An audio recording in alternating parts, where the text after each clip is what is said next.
سبيل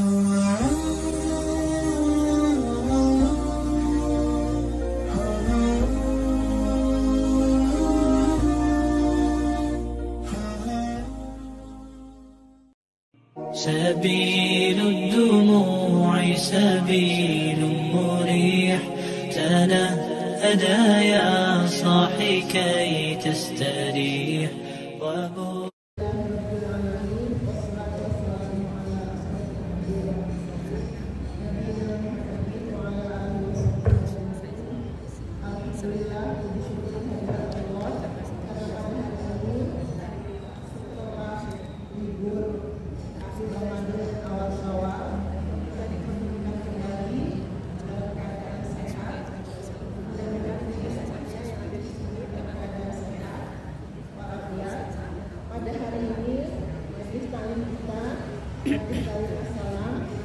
Memulai kegiatannya dengan acara halal bihalal dan pembahasan mengenai monitoring pasca lebaran. Ibu semua beritahu bahwa setiap acara lebaran kita banyak mengkonsumsi makanan yang berlemak, makanan yang lezat, makanan yang bersehat. Bagi orang yang bisa makan seperti kita, ada saja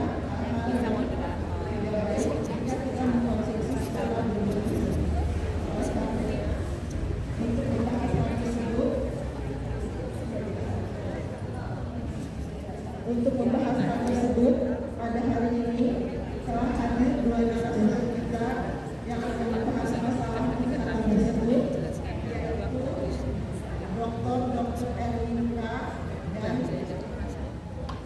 dan Larasati Magister Obstetri.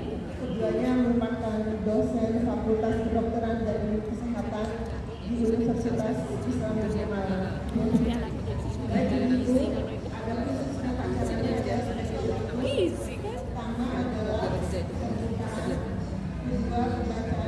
Al-Quran surat Al-Imran ayat 133 sampai 136 yang akan dibacakan oleh Indonesia dan dilanjutkan dengan pembacaan satu sholawat oleh Bupati. Kemudian acara pokok mengenai pembahasan monitoring pasca lebaran, dan setelah itu acara tutup dengan acara halal dan halal bersama pengurus majelis taklim Islam. Baik, untuk acara pertama yaitu acara pembukaan, mari kita semua bacakan basmalah. Bismillahirrahmanirrahim. Baik, acara dilanjutkan dengan pembacaan ayat suci Al-Quran oleh Al-Nur Indonesia, dilanjutkan dengan pembacaan satu sholawat oleh Bupati. Pada keduanya kami persilakan. Assalamualaikum warahmatullahi wabarakatuh. A'udzu billahi minasy syaithanir rajim. Bismillahirrahmanirrahim. Wasari'u ila maghfiratin min rabbikum wa jannatin 'arduha as-samawati wal ardu u'iddat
Terjemahan Surat Ali Imran 133 sampai dengan 140.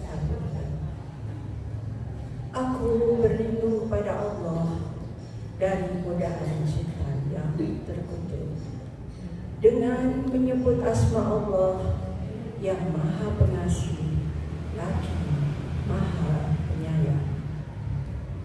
Dan bersegeralah kamu mencari ampunan dari Tuhanmu dan mendapatkan surga yang luasnya seluas langit dan bumi, yang disediakan bagi orang-orang yang bertakwa, yaitu orang yang berinfak baik di waktu lapang maupun di waktu sempit, dan orang-orang yang menahan amarahnya dan memaafkan kesalahan orang lain, dan Allah mencintai orang yang berbuat kebaikan.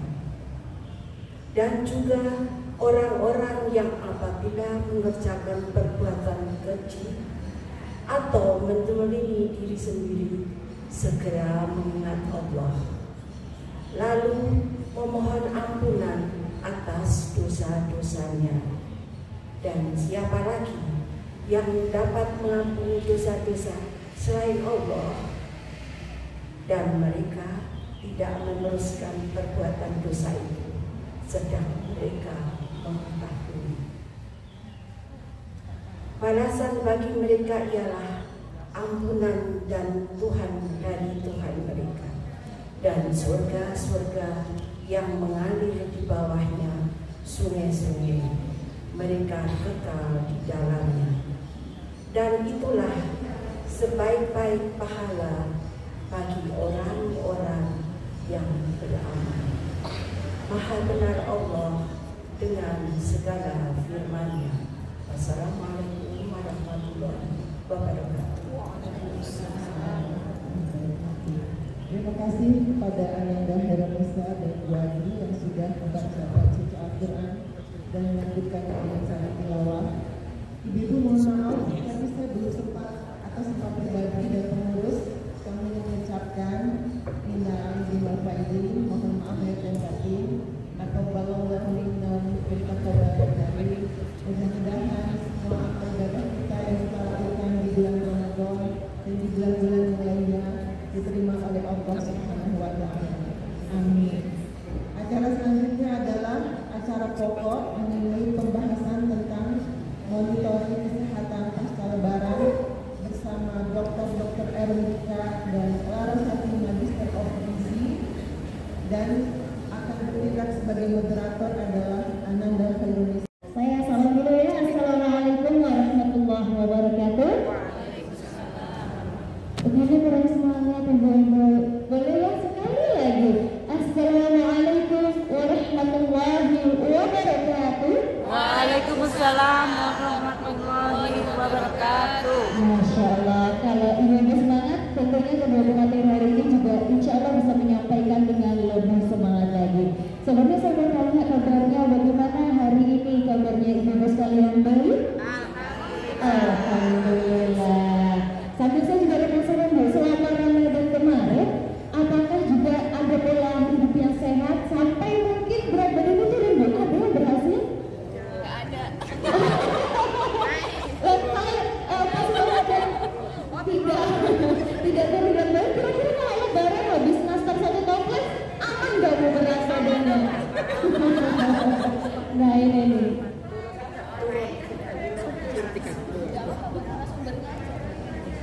Baik, nah saya juga merasa tidak aman ibu-ibu karena berat badan kok makin naik signifikan ya, habis makan nastar, goreng salju, kue-kue yang lain. Nah makanya pada hari ini kita spesial menghadirkan dua ahli yang akan membantu kita lebih mengenali seperti apa sih kondisi tubuh pasca Lebaran.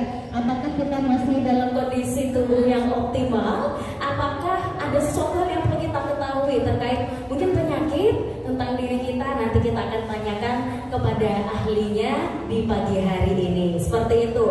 Dan pemateri pertama Beliau merupakan dosen FKIK UI Maulana Malik Ibrahim Malang dengan bidang keahlian fisiologi biomedik.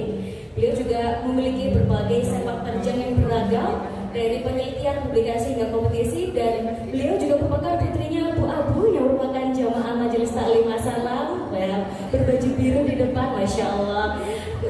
Kemudian pemateri kita hari ini yaitu Dr. Ermin Rahmawati Embiomed dengan judul seminar Yuk Monitoring Kesehatan dan Kebugaran Tubuh Pasca Lebaran dengan mengenali penyakit, pengobatan dan olahraga yang tepat. Nanti monggo ibu-ibu bisa mencatat dan kira-kira apa ya yang bisa ditanyakan, karena di akhir sesi insya Allah kita akan ada sesi tanya jawab.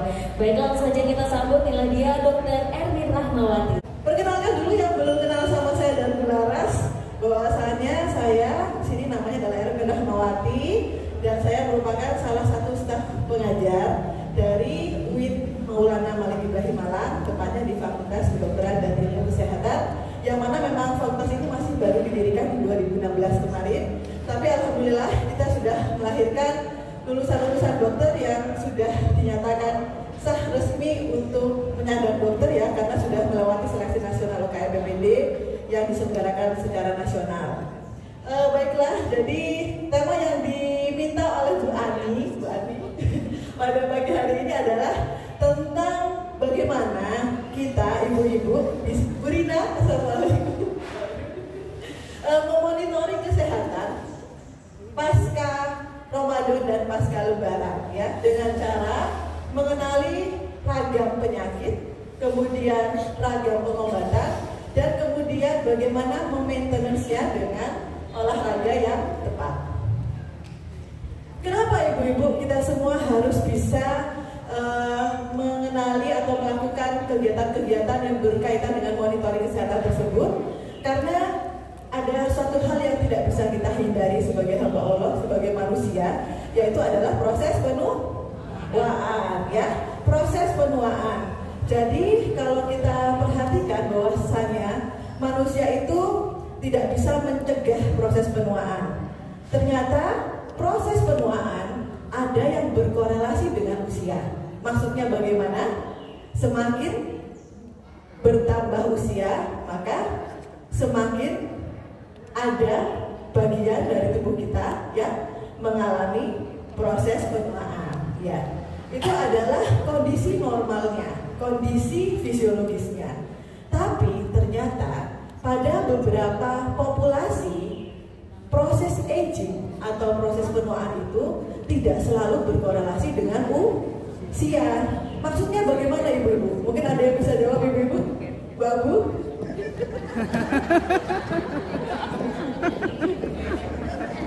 Mungkin ada yang mau menjawab, Bu? Ya, ternyata kadang-kadang proses aging itu terjadi lebih awal ya. Apalagi di era saat ini di mana teknologi semakin maju, polusi semakin banyak ya. Kemudian paparan makanan-makanan instan juga semakin banyak.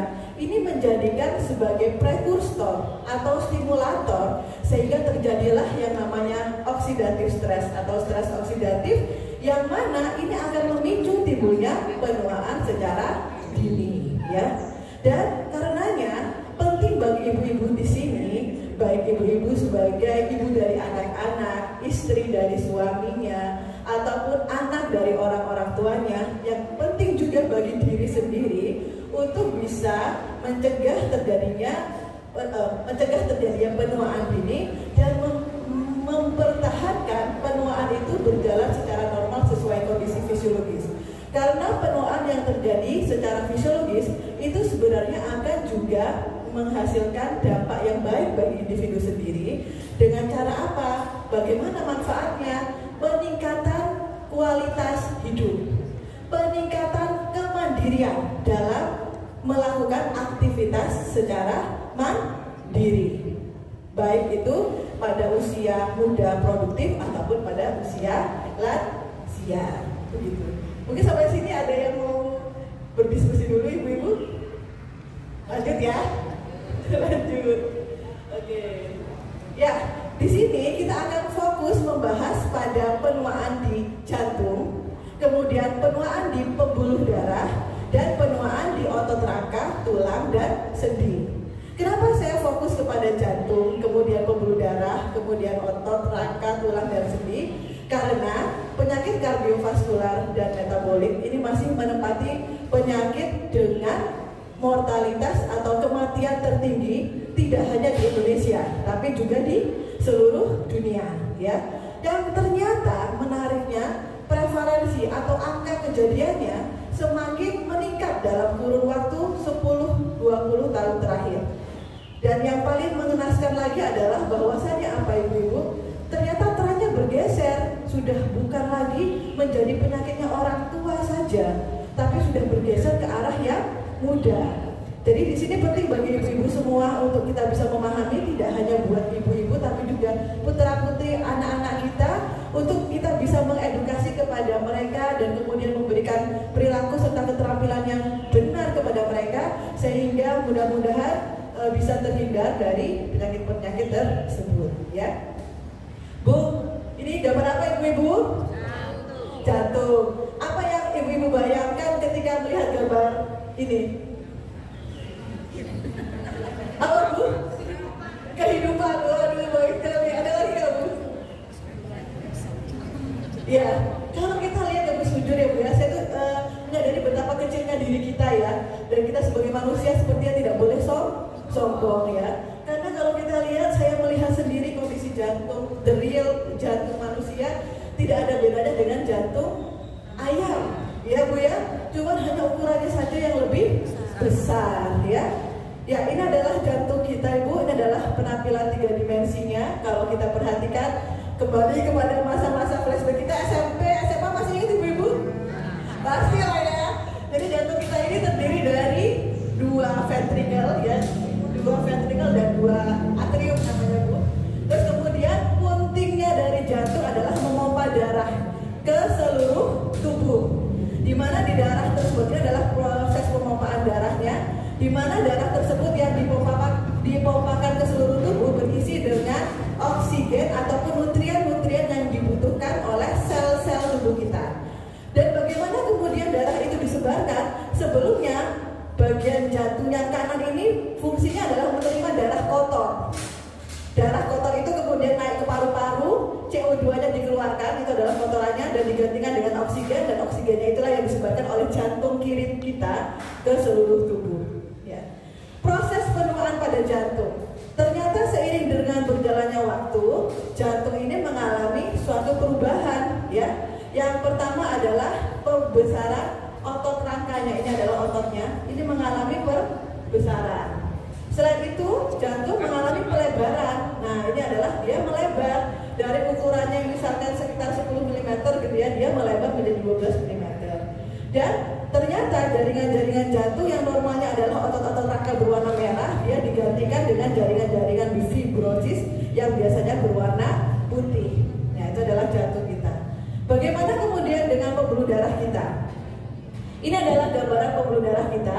Seperti kita ketahui, pembuluh darah kita bedakan menjadi 2 tipe ya.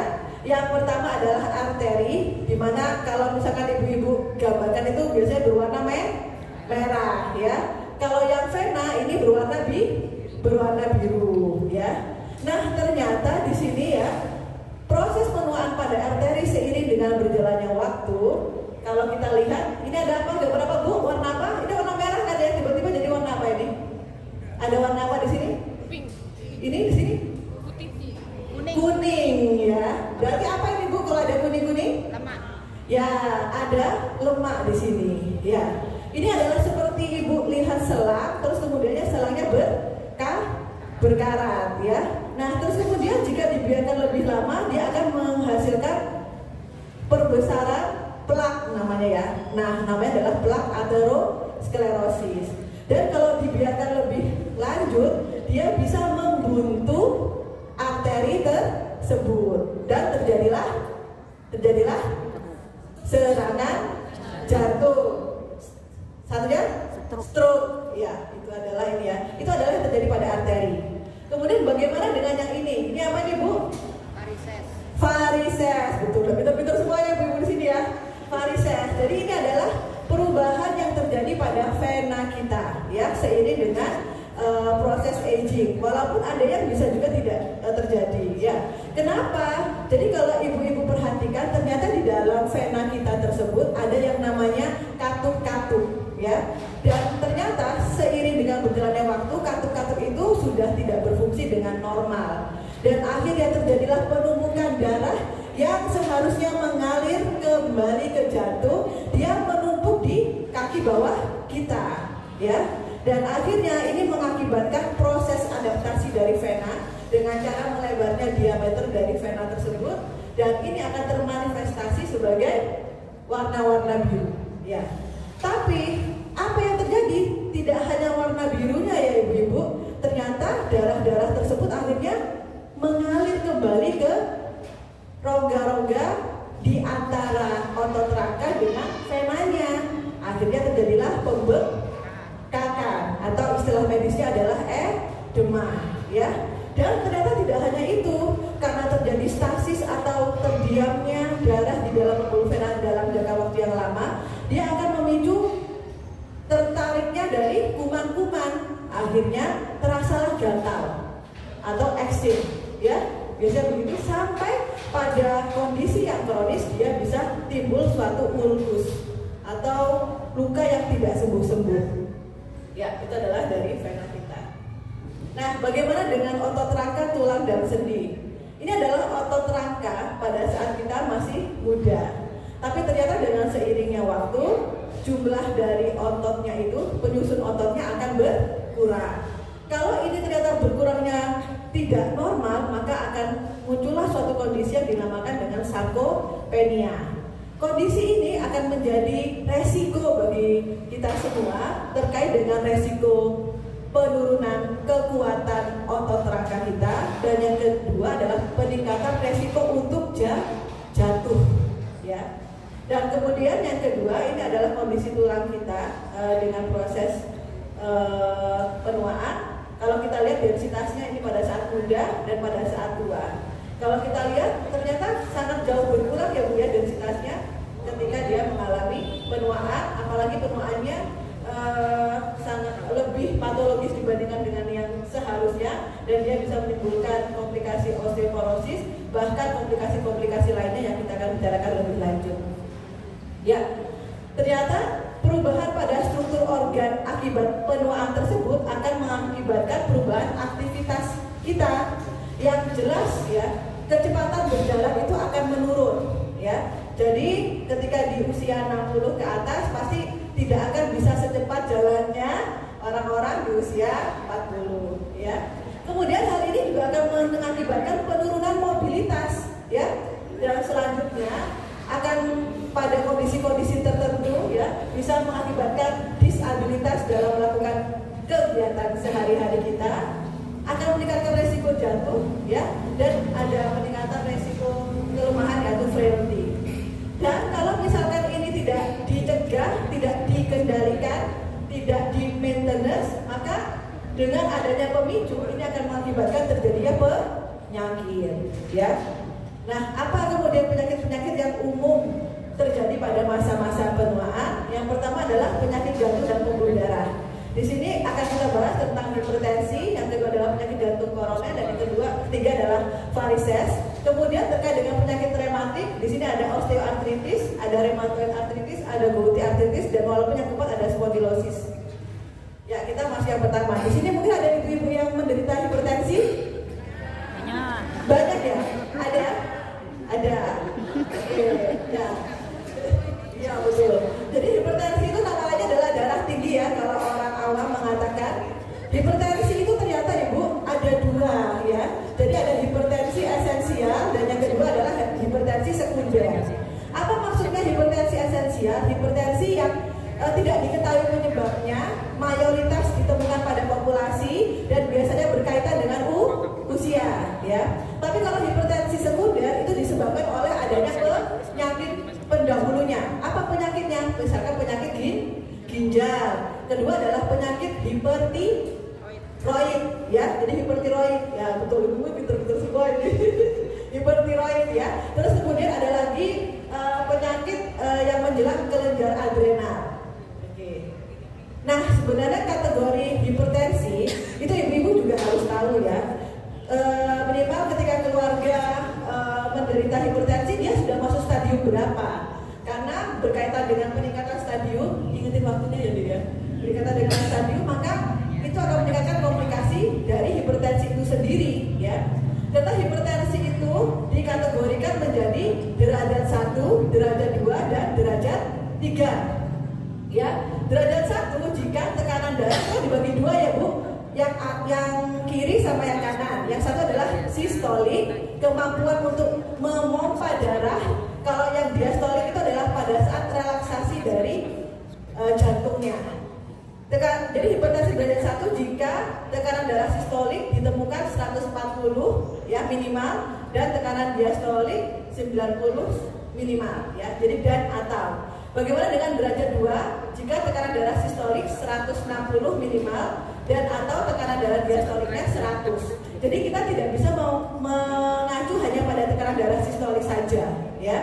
Dan kemudian hipertensi derajat 3 jika tekanan darah sistoliknya lebih dari sama dengan 180 dan atau tekanan darah diastoliknya 110 ya. Di sini kalau kita lihat ibu-ibu, ternyata mendiagnosa hipertensi itu tidak semudah yang kita kira ya. Jadi ibu-ibu kalau misalkan datang ke klinik, kemudian ibu-ibu diperiksa tekanan darah oleh tenaga medis, dan saat itu ternyata ibu-ibu mendapati tekanan darahnya 140/90. Jangan langsung percaya dengan tenaga medis tersebut bahwa ibu menderita mendiagnosa hipertensi, karena sekali lagi butuh serial pengukuran untuk bisa kita mendiagnosa hipertensi ya. Jika ternyata dalam 2 kali pemeriksaan terbukti tekanan darahnya 140/90, baru pada pertemuan ketiga bisa didiagnosa hipertensi. Tapi kalau tidak, belum tentu itu hipertensi ya. Nomor 2, kenapa juga harus dilakukan serial pemeriksaan hipertensi? Karena ada kondisi yang dinamakan dengan white coat hypertension, jas putih hipertensi. Maksudnya apa ibu? Apa ibu-ibu? Bu Badi kayaknya tahu ya Bu Badi. Gimana? Jas putih hipertensi. Maksudnya ternyata adalah bahwasanya ada populasi yang stres ketika dia masuk ke klinik ya. Ternyata itu bukan karena dia faktor dari tingkat stresnya menyebabkan setiap kali dia datang ke dokter atau ke klinik tekanan darahnya pasti naik. Tapi begitu di rumah diperiksa tekanan darahnya turun. Nah ini saya seperti itu ya. Karena dia kemarin periksa 160, ternyata begitu di rumah berapa? 120. Nah ini adalah yang namanya white coat hypertension. Jadi itu belum bisa didiagnosa sebagai hipertensi ya. Dan sekali lagi ibu-ibu mintalah kepada tenaga medis kalau datang ke puskesmas atau ke klinik atau ke rumah sakit untuk memeriksa tekanan darah itu 2 kali minimal ya. Karena apa? Karena tadi itu masih ada proses adaptasi dulu ya. Sehingga diharapkan selang waktunya 10 menit di 2 kali pemeriksaan baru kemudian kita bisa menentukan bagaimana sebenarnya kondisi tekanan darah ibu-ibu semua atau pasien. Begitu ya. Jadi nanti ibu-ibu bisa kritis ketika datang ke klinis ataupun ke puskesmas ataupun ke rumah sakit ya. Jadi seharusnya memang harus ada 2 kali pemeriksaan. Begitu ya. Nah, kemudian yang paling penting ketika ibu-ibu sudah menderita hipertensi adalah tidak masalah. Yang penting adalah bagaimana dengan status kontrolnya. Kontrol tekanan darah ya. Yang penting untuk hipertensi adalah status kontrol. Kontrol tekanan darah yang baik itu adalah jika menggunakan obat atau terapi tekanan darahnya turun menjadi kurang dari 140/90 ya. Karena kalau tidak terkontrol maka ibu bisa meningkatkan resiko dari komplikasi hipertensi. Nih seperti ibu lihat di slide di sini adalah bahwasanya hipertensi adalah silent killer. Dia tidak bergejala. Ya, ibu-ibu jarang mengeluhkan apapun, tapi tiba-tiba ketika diperiksa tekanan darahnya tinggi. Dia baru akan menghasilkan gejala ketika ibu-ibu masuk kepada komplikasinya. Apa komplikasi hipertensi? Yang paling mudah dulu adalah hipertensi krisis, hipertensi urgensi, kemudian gagal jantung, kemudian resiko penyakit jantung jantung koroner, penyakit stroke, dan kemudian aneurisma. Ya. Jadi penting bagi kita untuk melakukan kontrol berkala tekanan darah secara mandiri, ya. Jadi ibu di sini sudah pada punya tensimeter ya? Ya, oke. Sudah punya ya? Tensi digital sama tensi yang Ya, tensi digital selama dia terkalibrasi, insya Allah sudah valid kok. Dan memang kadang-kadang ada pada rumah sakit ataupun pada klinik tetap menggunakan tensi digital juga. Iya. Ada selisihnya ya. Oke. Lanjut ya. Nah, ini adalah faktor resiko hipertensi. Ternyata ibu-ibu, hipertensi itu ada faktor resikonya yang tidak dapat dimodifikasi dan dapat dimodifikasi. Jadi ada riwayat genetik. Jadi ibu-ibu ada ya usia 40 tahun ternyata dia sudah menderita hipertensi karena memang bapaknya, ibunya punya riwayat hipertensi. Yang itu memang susah dikendalikan karena memang sudah ada yang berbeda dari DNA-nya dibandingkan dengan yang tidak memiliki riwayat genetik, ya. Kemudian selanjutnya faktor resiko yang dapat dimodifikasi, ya. Nah, ini nanti akan dijelaskan oleh Bu Laras terkait dengan makanan, ya, terkait dengan faktor diet, atau ada underlying condition-nya. Underlying condition itu adalah seperti tadi adanya obesitas, jadi peningkatan berat badan. Yang kedua adalah adanya penyakit-penyakit diabetes atau pre-diabetes, dan yang ketiga adanya kerusakan pada paru-paru.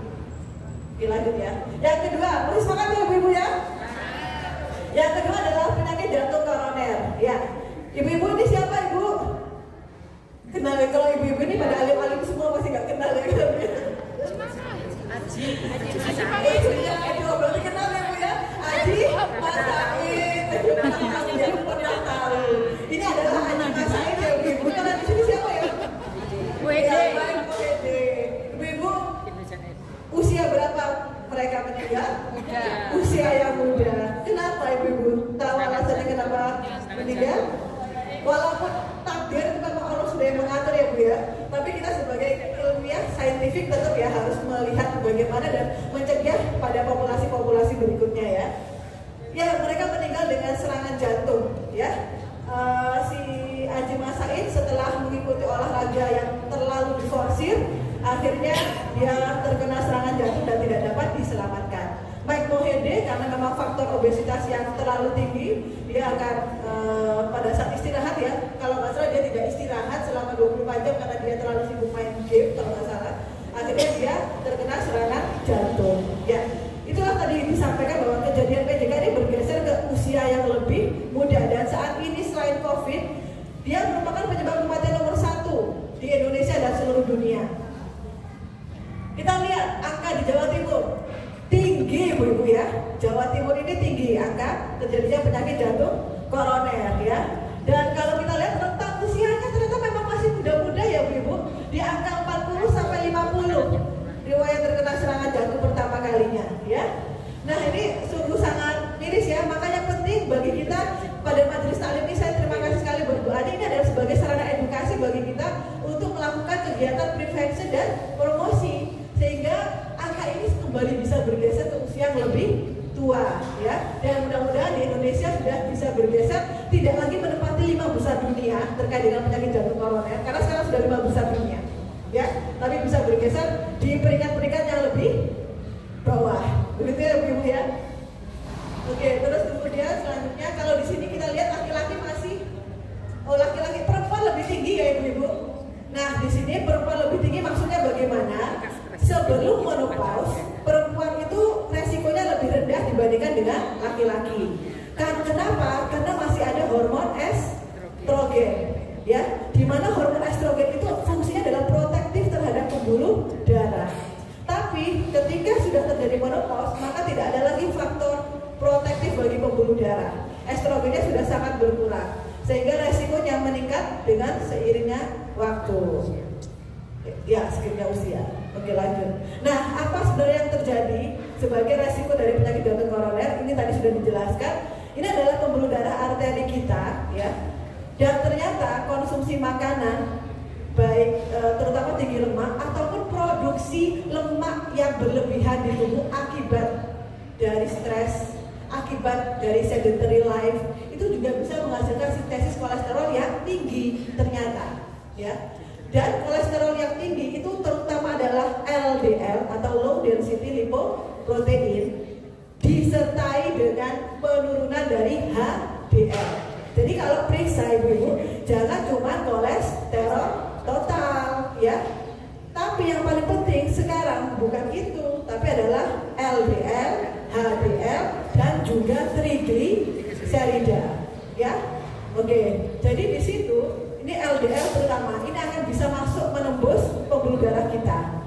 Dan di sini LDL itu akan mengalami yang namanya oksidasi dan kemudian mengakibatkan terbentuknya namanya sel busa.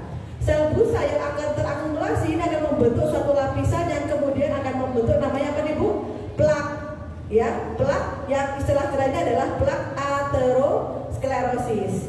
Nah, ternyata plak aterosklerosis ini mungkin masih belum bisa begitu membahayakan, tapi seiring dengan bertambahnya usia dan disertai dengan pemicu, dia akan mengalami runtuh atau mengalami erosi atau terbuka seperti luka lecet, ya. Nah, ketika terjadi lecet, seperti kita lecet ibu-ibu, apa yang terjadi? Akan terbentuk sumbatan, ya kan? Dia kan akan membentuk kayak krusta itu ibu-ibu, ya, apa yang namanya? Koreng, ya. Nah, di sini juga akan membentuk koreng. Tapi koreng itu adalah namanya trombosit.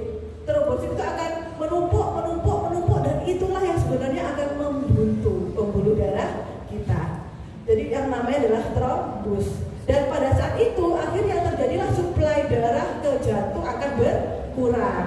Akhirnya jantungnya tidak dapat makanan, tidak dapat oksigen. Akhirnya terjadi apa? Jantungnya mati.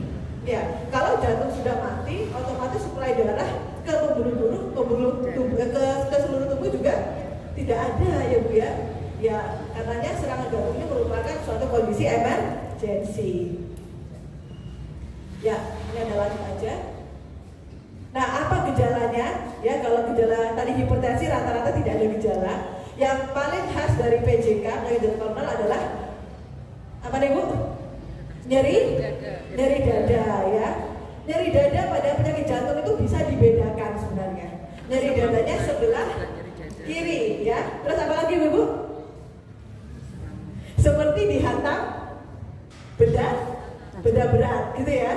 Terus kadang-kadang menjalar ke lengan kiri, tembus ke punggung. Kadang-kadang kalau perempuan leher terasa seperti tercekik, ya, disertai dengan akran basah atau dingin, ya. Kadang-kadang disertai dengan pencernaan, terasa mual dan muntah. Jadi kalau ada gejala-gejala tersebut lebih baik segera dibawa ke rumah sakit, ya. Ya, ini adalah gejala-gejalanya. Jadi nyeri dada, jam berapa nih? Leher terasa tercekik, terus kemudian perasaan sulit untuk mengambil nafas, ya. Nah, itu tadi ya sekilas.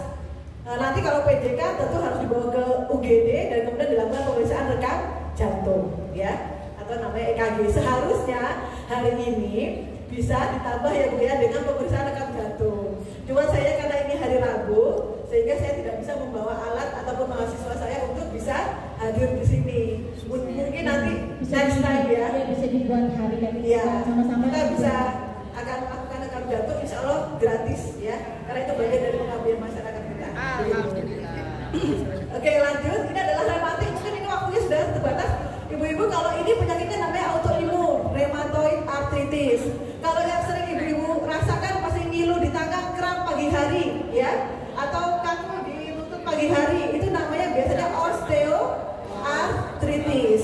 Ini ya, osteoarthritis. Dia merupakan bagian dari proses degeneratif atau penuaan. Terus kemudian ya juga ibu-ibu sering keluhkan ini pada jempol ataupun pada ini di sini.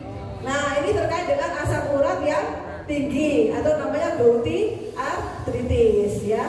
Kalau penyakit rheumatoid arthritis biasanya dia sudah sampai menimbulkan kerusakan, deformitas. Tapi kalau osteoarthritis ya pagi hari biasanya terasa kaku, terus kemudian selama 30 menit seiring dengan siang hari dia sudah mulai bisa agak digerakkan sedikit-sedikit. Ya, itu biasanya terkait dengan osteoarthritis. Kalau gouty arthritis biasanya disertai dengan yang paling sering adalah di jempol ataupun di lutut. Oke, bagaimana dengan vena? Ya, ini tadi sudah dijelaskan. Pada kondisi yang paling berat, dia akan menimbulkan eksim atau gatal-gatal kemerahan dan bisa berwarna kehitaman, ya, dan bahkan sampai munculnya ulkus, vena varices, ya. Nah, ini bisa sudah dicegah ketika sudah di sini. Ibu-ibu bisa untuk melakukan olahraga ataupun menggunakan stocking kompresi, ya, menggunakan stocking kompresi dengan tekanan sekitar 20 sampai 50 mm Hg, gitu ya. Oke, lanjut ya. Ini adalah intisari. Tadi kita sudah belajar tentang penyakit-penyakitnya, ya, perubahan pada organ-organ jantung, kemudian otot rangka, kemudian pembuluh darah. Apa yang terjadi sebenarnya pasca Ramadan terhadap organ-organ tersebut? Nah, ini biasanya kondisi atau kultur Indonesia kalau Lebaran aktivitasnya apa? Ada, betul ya Bu? Tuh. Nah, kemudian makanan juga berlimpah. Akhirnya apa? Akhirnya ibu-ibu biasanya kelelahan, ya. Kemudian selanjutnya kadang-kadang tanpa kita sadari ataupun kita sadari intake makanan lebih besar daripada yang dibutuhkan oleh tubuh kita. Nah, akhirnya ini bisa menimbulkan suatu penyakit, ya. Kemudian bagaimana cara kita mencegahnya? Pertama, ibu-ibu tuh harus mandiri, tahu tentang bagaimana status kesehatan ibu-ibu, ya. Caranya gimana? Dengan tes kebugaran. Ibu-ibu sudah ada yang baru-baru ini naik haji? Angkat tangan ibu-ibu. Ada ibu ya melakukan tes kebugaran, ya? Ya, ibu-ibu ini sudah melakukan tes kebugaran. Bu Ani kalau mau, kita juga bisa mengadakan tes kebugaran secara gratis, ya, untuk melihat bagaimana status kesehatan dari ibu, ya. Nah, di sini setelah mengetahui, oh ternyata saya itu bugar, saya itu ternyata kebugarannya rendah. Lanjut, kita harus melakukan upaya untuk mempertahankan atau mengimprove dari kebugaran tubuh kita, ya. Caranya bagaimana? Caranya dengan diet yang tepat, perbaikan pola hidup, ya. Caranya dengan makanan ataupun yang pasti karena kita harus beraktivitas fisik, maka kita harus berolahraga, ya. Dan yang ketiga, ketika sudah masuk kepada fase paruh baya, maka penting bagi kita untuk mengenali obat-obatan dan kritis dalam menggunakan obat-obatan tersebut. Ya, kita masuk satu-satu. Ya, panjang ya, ini adalah kebugaran tubuh. Langsung saja, kebugaran tubuh itu adalah kondisi optimal seseorang untuk dapat melakukan aktivitas fisik secara panjang atau mempertahankan kondisi kesehatannya pada saat fase emergensi. Itu adalah kebugaran tubuh, ya. Cara menilainya bagaimana ibu-ibu? Nanti kita akan belajar sama-sama. Nanti kita akan lakukan kalau nanti ada sesi selanjutnya dengan majelis ini. Bisa melakukan tes bangku. Ini adalah tes bangku, Bu. Sepertinya tidak mungkin bagi ibu-ibu karena biasanya ada masalah lutut, ya. Jadi yang kedua kita akan melakukan tes yang namanya tes jalan 6 menit, ya. Dan kemudian kita akan hitung dan kita akan konversikan berapa meter ibu dapat berjalan selama 6 menit dengan nilai VO2 max. Ya, ini adalah mahasiswa saya, Bu. Oke, lanjut. Setelah itu, bagaimana cara mempertahankan olahraga? Maka kita harus melakukan peresepan olahraga. Ibu-ibu pernah datang ke dokter nggak? Kalau ke dokter disuruh olahraga, ya. Tapi jelas apa enggak regimen olahraganya? Paling kan cuma disuruh, ya Bu silakan olahraga, gitu ya. Tapi berapa kali, berapa waktunya, olahraganya seperti apa, kan nggak jelas ya.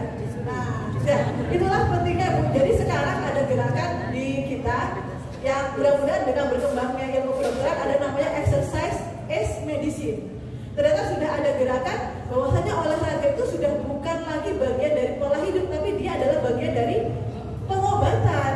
Dan karenanya ada resep khusus terkait dengan tiap individu dengan penyakit-penyakit ataupun karakteristik yang berbeda-beda. Ya. Ya, bagaimana caranya? Prinsipnya adalah ibu-ibu harus tahu dulu screening kesehatannya. Ibu-ibu ini penyakitnya apa, ya? Terus kemudian kalau penyakitnya termasuk infeksi, bagaimana statusnya sekarang? Kalau metabolik, bagaimana statusnya sekarang? Itu adalah screening kesehatan. Kemudian yang kedua, evaluasi status kesehatan sebelum olahraga. Evaluasi akutnya, jadi saat ini heart rate-nya bagaimana, detak jantungnya bagaimana, tekanan tekanan darahnya bagaimana, berat badannya bagaimana, dan baru kemudian bisa dilakukan peresepan sesuai dengan kondisi dari masing-masing individu.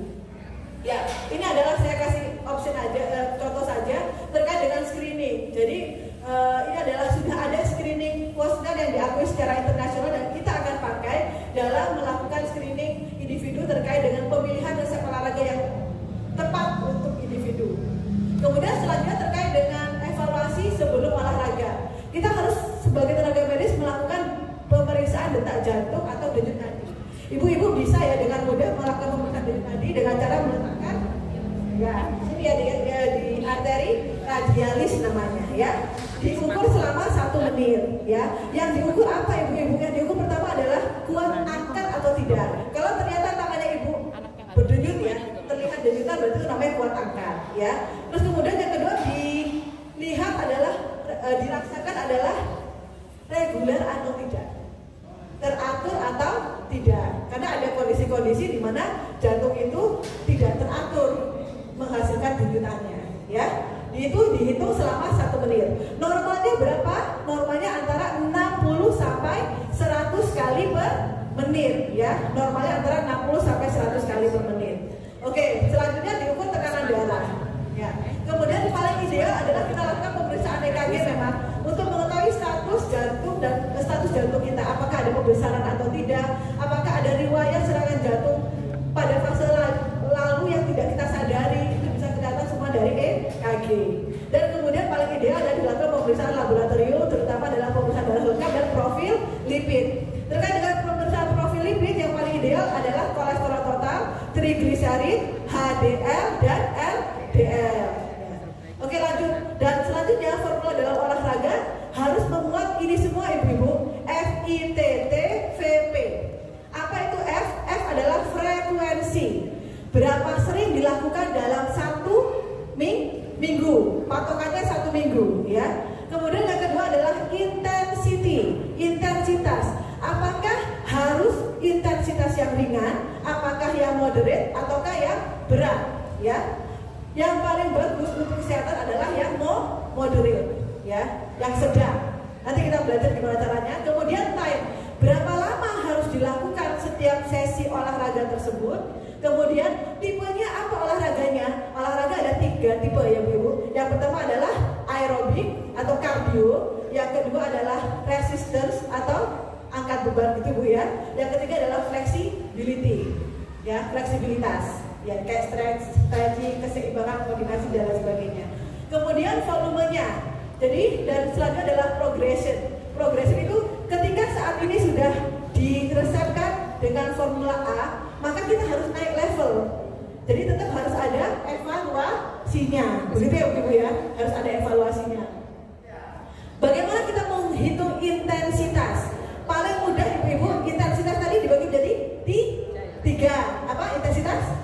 Ringan, kemudian intensitas sedang, yang ketiga adalah intensitas berat. Yang paling bermanfaat bagi kesehatan adalah 2, intensitas sedang dan intensitas berat. Tapi hati-hati dengan intensitas berat. Jadi paling aman yang intensitas sedang. Bagaimana membedakannya? Caranya adalah ketika ibu berjalan kaki atau misalkan ketika ibu jogging ya. Kemudian ibu tidak bisa menggunakan kalimat atau menyampaikan kata-kata dengan terpatah-patah. Misalnya jalan ya, saya mau pergi ke pasar, saya mau, itu berarti adalah intensitas sedang. Ya, ketika sudah tidak bisa bicara, intensitas berat. Ketika masih bisa melakukan kalimat itu dengan lancar, berarti intensitas ringan. Ya, jadi yang dianjurkan adalah intensitas sedang. Dan beda-beda ya antar individu untuk intensitas sedang. Ya, jadi itu. Terus kemudian yang paling penting lagi, kita juga harus menetapkan patokan untuk maksimalnya adalah dengan menghitung nilai HR maksimal. Detak jantung maksimal, habis ya. Detak jantung maksimal, caranya gimana? Paling mudah lah dengan 220 dikurangi usia. Jadi kalau misalkan usianya berapa? Bu Ani, berapa usianya Bu Ani? 220 dikurangi 50? 170. Berarti itu adalah batas maksimalnya. Ya, jadi olahraga nggak boleh menyentuh nilai batas maksimal tekanan denyut jantung. Ya itu mungkin ya. Ya, dan kalau nggak pernah olahraga, paling baik adalah dengan jalan kaki dulu. Tapi juga nggak boleh dipaksa langsung jauh itu nggak boleh ya. Jadi pertama dimulai dengan jalan kaki ya, maaf ya. Pertama hari pertama 15 menit ya. Terus selang 1 hari dulu. Kalau memang tidak ada kram, tidak ada nyeri ya, terus nyaman, lanjut di hari ketiga 20 menit. Lanjut di hari kelima 30 menit sampai bisa full di 60 meter. Ya, gitu ya, 60 menit, sorry. Kemudian setelah biasa berjalan kaki, ibu-ibu bisa melanjutkan dengan transisi jalan kaki dengan jogging. Nanti ada semua ya. Tapi sekali lagi lakukannya jangan langsung ke 60 menit ya, tapi mulai dari 20 menit, jogging 10 langkah, berjalan 10 langkah. Kalau ternyata sudah nyaman dengan ini, tidak ada nyeri, ternyata denyut nadi maksimalnya seperti yang sudah diatur ya 220 dikurang usia, maka lanjut ke tahap kedua sampai ke tahap kelima ya. Kemudian selanjutnya ya, ini adalah patokan dari ACSM, jadi Asosiasi Amerika terkait dengan olahraga, yang pasti yang menghasilkan kesehatan bagi jantung dan pembuluh darah harus dilakukan 5 hari ya Bu Ibu ya. Kalau 3 kali itu kurang berefek ya, tapi ada manfaat kesehatannya, tapi kurang. Yang pertama adalah 5 hari seminggu dari F, intensitasnya sedang, dilakukan minimal 30 menit, paling bagus di 60 menit ya. Kemudian melibatkan otot-otot besar. Kalau jalan kaki 2000 sampai 7000 langkah ya. Ya mungkin ini tambahan. Bagaimana dengan usia parubaya? Ini ternyata 150 menit per hari, tetap intensitas moderate ya. Dan sekali lagi kalau usia parubaya untuk menghindari sarkopenia bisa dilakukan dengan resistance training dan kemudian olahraga keseimbangan. Sayang sekali ya, ini sebenarnya ada contohnya, cuman kita bisa next aja. Ya, dan ini adalah protokol dari WHO terkait dengan aktivitas fisik ya. Sekali lagi olahraga dianjurkan, tapi dia tetap aktif ya. Mau itu nyapu, mau itu ngepel, mau itu bersihkan taman dan sebagainya, itu semua bernilai manfaat untuk kesehatan. Saya rasa kalau obat, mungkin ini adalah obat-obatnya, tapi seperti waktunya tidak cukup. Intinya adalah terkait dengan penggunaan obat, ibu-ibu tetap harus berkonsultasi ke dokter, kemudian kenali bagaimana mekanisme kerjanya, ya, kemudian bagaimana proses absorpsinya, distribusinya, metabolismenya, diekspresikan lewat ginjal ataupun hati, itu ibu-ibu juga harus tahu. Efek sampingnya juga harus tahu, seperti misalkan penggunaan captopril ya, karena itu akan menghasilkan efek samping batuk. Kadang-kadang orang-orang nggak tahu. Atau penggunaan valsartan. Kenapa ya kaki saya bengkak? Padahal itu adalah efek samping dari obat. Ya, jadi nggak perlu khawatir. Ya. Terus kemudian indikasi dan kontraindikasi dan interaksi obat. Karena kalau polifarmasi, misalkan ada dislipidemia, misalkan ada hipertensi, misalkan ada penyakit diabetes, otomatis kan menggunakan beberapa macam obat. Kita harus kritis melihat adanya interaksi obat itu, apakah dia semakin sinergis atau malah antagonis. Kalau antagonis malah semakin berbahaya. Ya, saya rasa mungkin itu saja dari saya. Ini adalah penutupnya. Kita kembali kepada surat Al-A'raf ayat 31. Menjadi menua itu sesuatu yang fisiologis ya, dan menjadi menua dengan mampu melakukan aktivitas secara mandiri itu sangat bisa dilakukan. Caranya bagaimana? Caranya dengan kita mematuhi perintah Allah yang tersirat dalam surat Al-A'raf 31, bahwasanya melakukan sesuatu hal semuanya tidak boleh berlebihan, baik dalam hal makanan, baik dalam hal melakukan aktivitas yang lainnya seperti kasras tidak boleh berlebihan, tidur harus berkecukupan, ya, olahraga juga harus berkecukupan, semuanya harus dilakukan dalam range yang memang seimbang. Saya rasa cukup sekian materi dari saya. Mohon maaf dengan segala kekurangan. Billahi taufiq wal hidayah. Wassalamualaikum warahmatullahi wabarakatuh. Masya Allah, sampai ini materinya sangat-sangat berguna dan menambah ilmu pengetahuan untuk kita semua, dan nampaknya memang perlu satu pertemuan lagi ya ibu-ibu untuk cek dan latihan olahraganya, insya Allah di lain kesempatan. Dan berikutnya yang berkaitan langsung dengan pola makan sehat, kira-kira makanan kita makan sehari-hari udah sesuai apa belum ya? Nah, kita langsung akan ngobrol bersama dengan ahlinya. Beliau juga merupakan dosen FKIPI Maulana Malik Ibrahim Malang dengan bidang keahlian gizi Kira-kira nanti ada pertanyaan apa bisa disampaikan di akhir sesi dengan judul seminarnya dampak makanan pasca lebaran dan formula-formula ideal untuk memelihara kesehatan tubuh. Langsung saja kita sambut dengan dua Kalara 1 Sekali Nancy SGZ MGZ. Assalamualaikum warahmatullahi wabarakatuh. Masih semangat ibu-ibu? Masih ya? Kita akan lanjut lagi mengenai diet atau pola makannya. Langsung aja ya, biar nanti waktunya nggak terlalu panjang. Jadi di sini saya kasih judulnya Mari Kembali. Mari kembali Bu. Karena kemarin ketika kita lebaran itu apa aja ada dimakan ibu nggih? Empeng aja kan dimakan ya Bu ya. Kayak gak popo wis lebaran aja loh. Gak popo wis ngomong lebaran. Mesti banyak seperti itu. Oh, bude tante saya yang memang punya asam urat itu di depan ada empeng gak popo wis siji kok gitu ya. Ngomong lebaran gitu gak Bu? Gitu ya Bu ya? Benar ya berarti ya saya ya? Oh iya, oke. Mari kembali Bu pada diet sehat, seimbang dan bahagia. Karena pada dasarnya ketika kita makan apapun diet, saya ngomong aku lagi diet gitu, itu harus dengan bahagia Bu. Gak boleh dengan aku lagi diet kok lemangan ini kan dia susah tuh Bu. Hidup cuma sekali. Mari kita bersyukur dan mari kita berbahagia. Oke? Bagaimana bentuknya? Oh bentar, ini masih lebaran dulu. Waduh, apakah ada semua ini dikonsumsi saat lebaran? Ya. Ya? Pasti? Ada nastar, ada apa itu? Astor, sirup, marjan biasanya. Kemudian toples ini Bu, toples ini apa Bu? Ginang apa? Empeng ini Bu? Peyek. Oh peyek. Nah betul kan? Peyek, kemudian ini cookies, terus ini empeng ini jagoannya ini gosong asin, gosong manis ya Bu ya.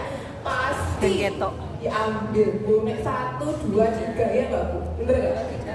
Kemudian ini khasnya terutama di Jawa Timur atau semuanya hampir semuanya pasti ada opor, ketupat, sambal goreng, mantap kan Bu? Kemudian apa ini ya? Bakso, soto, ya biasanya di sampingnya pasti ada menu lain, ada bakso, ada soto, gitu ya. Semuanya pasti ada di sini. Nah Bu, lebaran atau lebaran nih Bu? Lebaran ya. Saya itu yang mana nih? Kita lihat satu-satu ya Bu ya. Ternyata nastar, lidah kucing, kastengel, putih salju. Ibu bisa lihat kalorinya masing-masing. Ini tuh 1 biji Bu, 1 biji. Bayangin kalau kita makannya 1 coklat. Aduh. Karbohidratnya dilihat di sini. Tuh bisa lihat karbohidrat dan lemak gede Bu. Bener gak? Bayangin Bu itu mek 1 loh Bu. Nek misalnya makan pirang moyo gak kroso ya. Sak beneran ini habis ya. Waduh ya apa ini gitu kan. Ternyata kalorinya tinggi. Ya, kalorinya tinggi, karbohidrat tinggi, lemaknya tinggi sekali. Next. Nah ini Bu, ini isinya apa Bu? Protein sama santannya ada lemaknya. Ini karbohidrat. Kemudian apa tadi? Sambal goreng ati ya. Jadi ada karbonya, ada kentangnya. Kemudian ini saya ambil bakso, biasanya untuk menetralisir rasa yang enak gitu. Biasanya pakai bakso ya kadang-kadang ya. Soto bakso isinya apa Bu? Protein, daging, tepung, karbohidrat lagi. Waduh, lah sini Bu kabeh. Sayurnya mana? Sayurnya apa Bu? Sawi. Oh, sawi saya diapakan Bu? Ya di bakso kan ada sawi. Oh, di pecelane apa itu Bu ya? Pecelane toh. Terus apa lagi kopes? Oke, ada lagi sayurnya apa Ibu kira-kira kemarin? Ca apa Bu? Ca sayuran. Ada lagi kira-kira Ibu kemarin ada sayurnya enggak kira-kira kemarin? Capcay. Apa Bu? Pecel. Baik, apa Bu yang bisa? Apa? Oh, kangkung. Tumis kangkung. Alhamdulillah. Berarti ada seratnya ya kemarin ya. Tetapi yang saya yakin sajian utama tuh ini. Betul. Sayurannya nggak ada. Ya, oh paling es buah ya Bu yo. Yo es buah isinya apa? Lah. Susu kental manis, gula, sirup. Waduh, lah kok angkat temen itunya ya, ternyata gulanya banyak sekali gitu kan. Nah ini, jadi makanan kita kalau saya rangkum rendah sayuran, rendah serat, tinggi karbo, tinggi lemak, protein barangkali bisa cukup atau lebih, karena kita biasanya makan ayam, kak rosol, enak banget, enak ini, ngobrol sama bude pak de, ponaannya gitu ya. Nah itu karena kondisi kita sangat bahagia di sana, karena ketemu banyak orang, lama nggak ketemu, kesana, ayo makan, kesana mampir, ayo makan, mau nolak sungkan juga nggak sih bu? Ya kan, sungkan tapi semua kan rezeki ya. Jadi kita ya udahlah kak popo lebaran gitu ya. Kemudian belum lagi dikasihnya teh hangat atau es teh biasanya, atau es teh atau es buah gitu ya di sajiannya ya kadang-kadang seperti itu, atau minuman kemasan teh seperti itu kita pasti akan ambil, dan itu merupakan rasa bersyukur kita setelah berpuasa salah satunya. Tetapi jangan sampai ini ya lebar jangan sampai lebaran lagi lebaran ya. Oke. Dan pastinya kita tidak ada olahraga. Saya sebagian besar olahraga akan samim sekali karena kita sudah capek dari pagi sampai malam bersilaturahmi ya. Jadi seperti yang disebutkan Dr. Ermin, kita sibuk kelelahan, bukan sibuk ya, sibuknya bersilaturahmi tapi tidak terasa tubuh kita itu lelah gitu. Nah, dampaknya apa bu? Kalau kita kayak gini terus dan diteruskan sampai sekarang, dampaknya apa? Obesitas pertama. Selanjutnya apa yang paling cepat? Yang paling cepat obesitas belum sampai deh, penambahan berat badan. Jarumnya nambah ke kanan, bener nggak bu? Siapa yang berat badannya nggak nambah? Nggak ada ya kayaknya ya. Saya aja nambah loh bu, saya nambah sekilo. Dan ini masih proses mengembalikan lagi gimana ya caranya, astaga gitu kan. Tapi alhamdulillah di puasa Syawal ini juga merupakan momen untuk bisa berpuasa Syawal, di mana itu merupakan momen untuk mengembalikan lagi pola makan kita dan berat badan kita dan untuk kesehatan kita seperti itu. Jadi misalkan ibu-ibu mau memanfaatkan di bulan Syawal ini, monggo dengan sesuai dengan keinginan, entah itu mau langsung 6 minggu atau 1 minggu atau dijeda-jeda gitu puasanya. Oke, kembali lagi, setelah obesitas ada penyakit jantung yang seperti Dr. Ermin sampaikan ya tadi, karena makanan tinggi lemak itu tadi, kemudian bisa diabetes mellitus juga karena makanan tinggi gula, nanti gulanya bisa tinggi juga, terus kemudian darah tinggi. Nah ini yang punya hipertensi, jangan kita kan makan asin ya, makan ubi, keripik. Nah makan asin itu sebaiknya untuk hipertensi dikurangi. Tetapi ketika lebaran ya udahlah, ini masih lebaran kok gitu kan. Kemudian tinggi kolesterol nanti kita cek ya, bisa ke lab. Duh gimana nih kolesterol aku setelah lebaran, seperti itu. Nah mari kembali pada jalan yang benar. Yuk, gimana sih caranya untuk kembali ke jalan yang benar? Kita lihat bu, jika asupan makan kita lebih banyak dibandingkan aktivitas atau olahraga, kan tadi kita makan doang tuh nggak olahraga ya. Nah lihat nih bu, di sini bisa terlihat bahwa kalau ini seimbang, jadi dia tubuhnya nggak gemuk. Tapi kalau di sini overweight atau obese bu, nggak hanya perutnya aja, tetapi bagaimana kondisi hatinya, bagaimana kondisi ototnya, bagaimana kondisi pankreasnya, lemak semua. Bisa ibu lihat ketika kita punya ayam yang gendut gitu ya, itu kita sembelih, dilihat jantungnya, dilihat hatinya, wih lemaknya oke, ya seperti itu. Itu seperti hati kita, seperti jantung kita, hampir sama. Tetapi itu tadi disampaikan Dr. Eni, kita lebih besar dan mungkin lebih sempurna seperti itu. Nah, yang harus kita perhatikan pertama adalah status gizi ibu, atau bahasanya di sini adalah body mass index, yaitu perhitungannya berat badan dengan tinggi badan Sudah pernah menghitung sebelumnya? Sudah? Oh tidak, jadi untuk caranya adalah berat badan per kilonya ibu dibagi tinggi badannya tapi dalam meter kuadrat. Nanti ini materinya dibagikan mungkin ibu nanti bisa ibu praktekkan di rumah. Ibu harus tahu status gizi ibu apa, normal atau overweight. Kalau saya alhamdulillah di sini nanti bisa ibu hitung sendiri ibu ada di bagian yang mana. Ini merupakan utama kita ketika kita ingin mengendalikan kesehatan kita berada di posisi apa? Obesitas, overweight, atau normal? Seperti itu. Nah, bagaimana cara kita untuk pengaturan pola makan?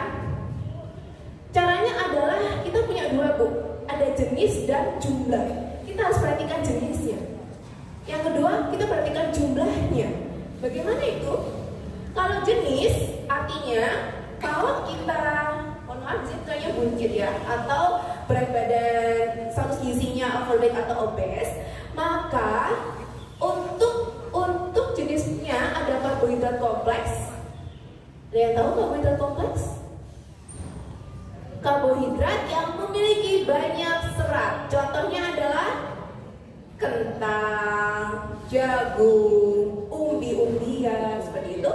Kemudian lemak tak jenuh. Kemudian lemak tak jenuh ini adalah lemak baik. Nanti saya jelaskan juga lemak baik. Contohnya seperti apa ibu? Contohnya kan alpukat, ya betul bu.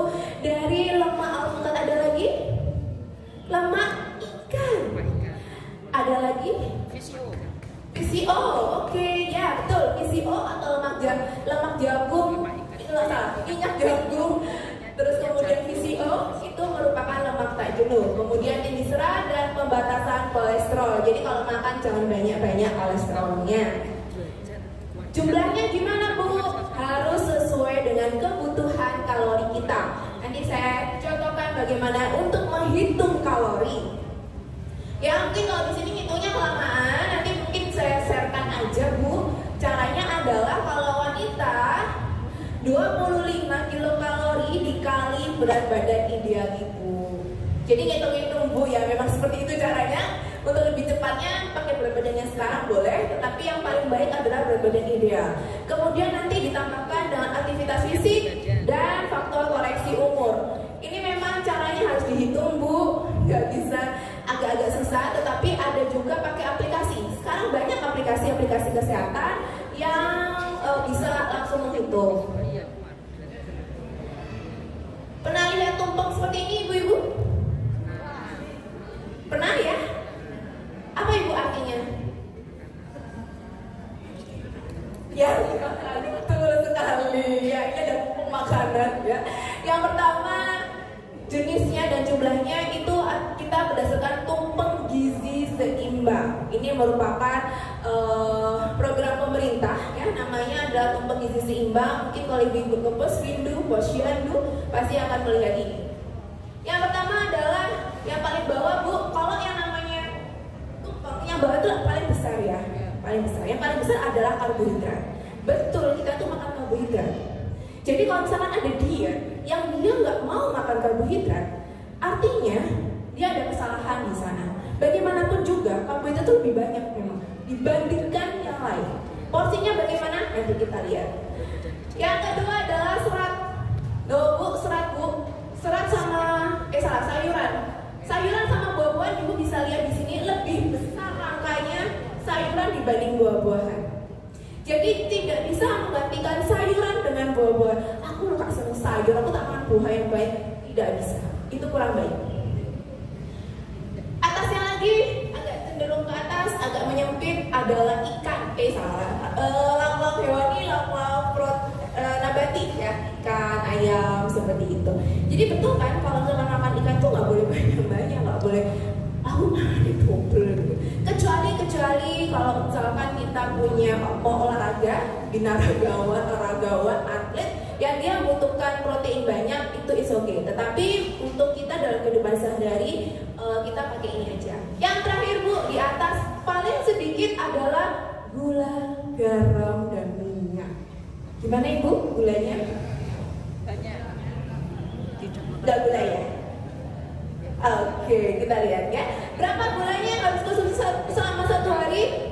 Cuma 4 sendok makan aja. Gak sampai ya Bu ya? Alhamdulillah. Ibu-ibu yang lain? Tapi jangan lupa diingat kalau kita makan kue, makan biskuit, di dalamnya ada gula. Jangan lupa itu. Minyak 5 sendok makan. Orang tahu makan minyak Bu? Iya. Minyaknya berupa gorengan. Kerupuk. Nah itu benar banget Bu. Nah itu nggih. Jadi misalkan untuk gorengan, kalau saya melihat itu kan 50 gram ya. Gorengannya berarti bisa 10 gorengan maksimal. 10 gorengan itu bukan berarti makan tahu tempe 10 ya Bu ya. Tapi ketika makan pagi ayam digoreng, tempe digoreng lagi seluruh. Makan siang ikan digoreng, terus tahunya digoreng maneh, terus mari ono roladene digoreng, wis telu. Terus sore nyamil beli tahu brotak, apa Bu? Oh, ono kerupuk ya Bu ya? Pisang goreng. Oh iya pisang goreng sama kerupuk. Nah itu udah berapa gorengan? Nah, weci apalagi ya Bu ya? Itu enak banget. Yang namanya gorengan itu mesti enak Bu. Enaknya tapi cuma sampai di sini doang loh. Di sini tuh nggak sampai kerasa enaknya. Sayang Bu, nih kakek gorengan cuma enak sampai sini toh. Ya kan? Yang ketiga adalah garam 1 sendok teh aja. Jadi biasanya kalau dimasakkan kan untuk banyak orang ya itu okay. Tetapi yang dulu dilihat adalah ketika makan keripik, makan ciki, peyek ya, yang itu asin-asin, ikan asin, telur asin, nah itu asin banget ya. Itu tak tolong diperhatikan. Mie instan, ya wes yang paling kelihatan ini mie instan. Di mie instan di belakangnya itu ada natrium. Jadi kalau kita lihat di apa namanya di kemasan-kemasan, kemasan komposisinya, kita lihatnya itu natrium. Itu 2000 mg Bu. Dan saya itu loh, di mie instan berapa? Kalau nggak salah itu sekitar 600-an. Anak buahnya Bu, 1 kali mie instan. Oke. Nah, terus gimana piring kita harus nyambil Bu piringnya Bu? Ini makan nasi di sini, sayurannya di sini, lauknya di sini, buah-buahnya di sini. Sayuran dan lauk itu porsinya sama. Bagaimana Ibu di rumah? Sayurannya seberapa? Di pucuk ada nasi, pucuk ada goreng gitu ya.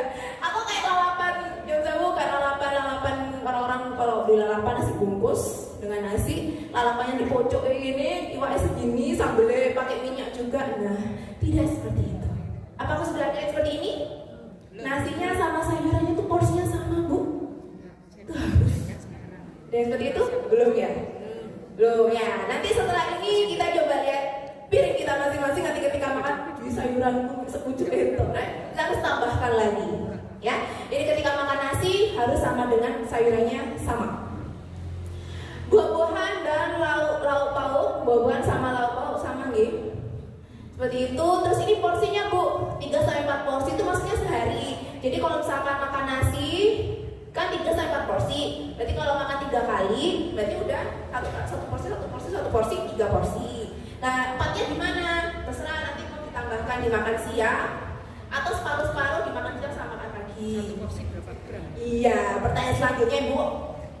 Nah ini dia Ibu, 1 porsi nasi sama dengan 100 gram. 100 gram seberapa? 1 centong. Ibu berapa centong nasinya?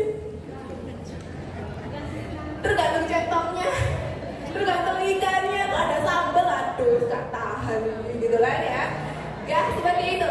Jadi untuk nasi 100 gram ini 3/4 gelas, 1 centong Bu.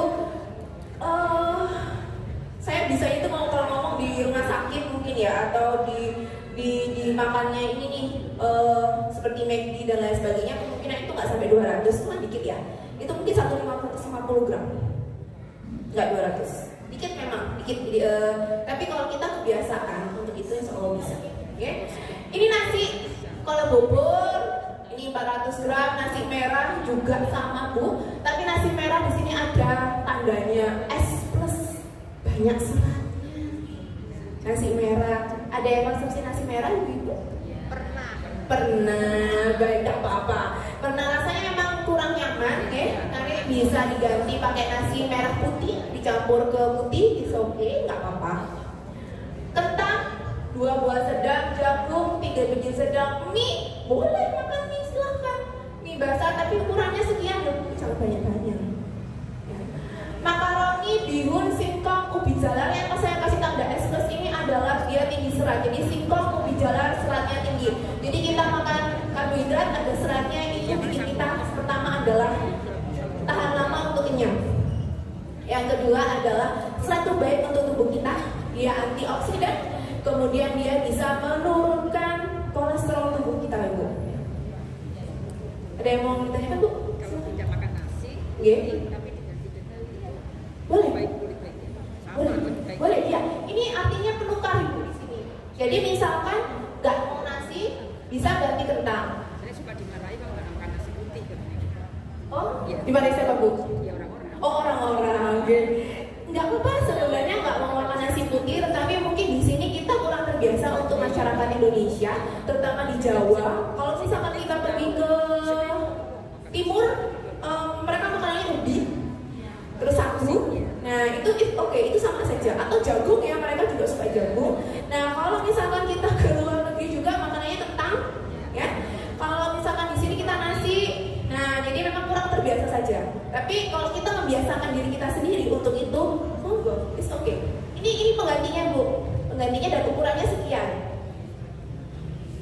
Mungkin yang di sebelah sana agak kurang jelas kayak gambarnya. Nanti bisa bagi mawon tuh materinya. Di sini ada roti putih loh, makan roti aja nggak apa-apa. Roti putihnya tapi 2 iris, 2 slice. Roti gandum boleh, biskuit, crackers. Kalau tape singkong tuh sebenarnya dia karbohidrat Bu, tapi karena ada fermentasinya, setiap orang nggak ada yang nggak cocok ya di perut. Jadi kita jarang pakai ini. Tapi menurut buku yang saya gunakan, ini termasuk juga karbohidrat. Tepung terigu, tepung beras, tepung sagu, havermut. Ada yang makan? Iya. Khusus? Iya. Pernah? Ya, oke. Gimana Bu? Setiap hari. Oh, alhamdulillah ya. Ibu lebih suka havermut ya Bu ya? Dipakai apa Bu? Havermutnya dicampurin apa? Oh, sama granola juga. Oke. Ya, boleh Ibu silakan. Kemudian ada talas juga. Nah, yang saya kasih tanda S+ itu serat tinggi, jadi saya rekomendasi untuk itu. Bagaimana untuk tepung terigu, tepung beras, tepung sagu? Dia karbohidrat. Tetapi saya tidak begitu merekomendasikan. Karena apa? Karena dia kalorinya tinggi. Ya, karena kalorinya tinggi. Saya melihat di kalorinya dulu Bu, untuk berat badan. Ya, di dalamnya ada tepung terigu, tepung beras, tepung sagu.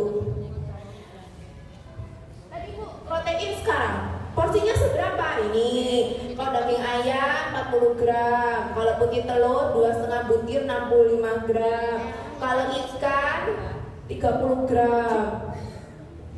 Ikan bisa pakai 1 potong, udang 4 ekor aja Bu.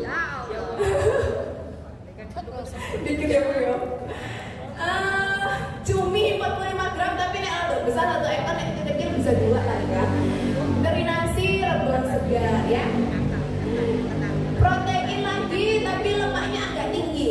Tadi yang lemaknya rendah, sekarang agak tinggi. Ada daging sapi nih, 40 gram 1 potongnya. Ada daging kambing boleh, hati ayam boleh, hati sapi boleh, tapi saya kasih K+, artinya kolesterol.